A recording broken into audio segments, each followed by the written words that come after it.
Yo! Kumusta mga kablo? Eco-vlog sa inyong harapan. Para sa lahat ng nagsisikap. Para sa pamilya. Modernisin, let's go!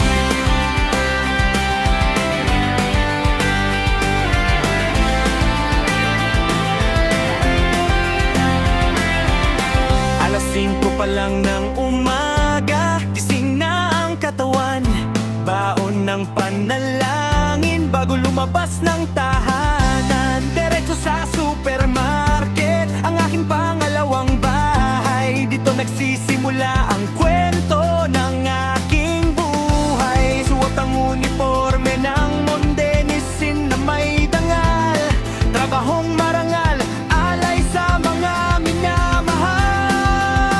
Sa lansan dito, ayos doon, walang iwan ang bakake. Bawat Lucky Me at biscuits, tinitiyak kong sapat lagi. Pagod ay tinitiis, basta para sa pamilya ko.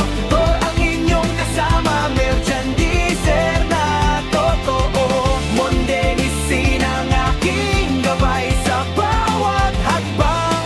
Pangarap ng pamilya, hindi kukulangin kailanman.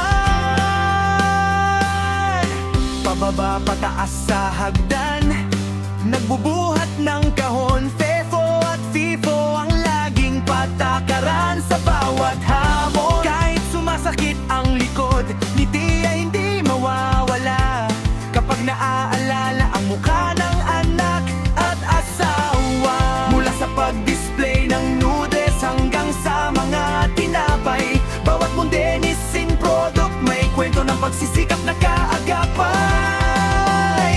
Hindi madali ang buhay sa loob ng grocery. Sari-saring tao ang nakakasalamuha palagi. Pero sa bawat salamat po ng mamimili, gumaan ang dinalang pagod, napapalitan ng ngiti. Ito ang aking misyon, ito ang aking kontribusyon para sa magandang bukas ng aking henerasyon.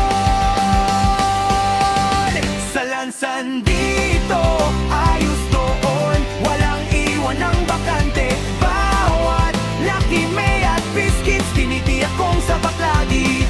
Pagod ay tinitiis, basta para sa pamilya ko.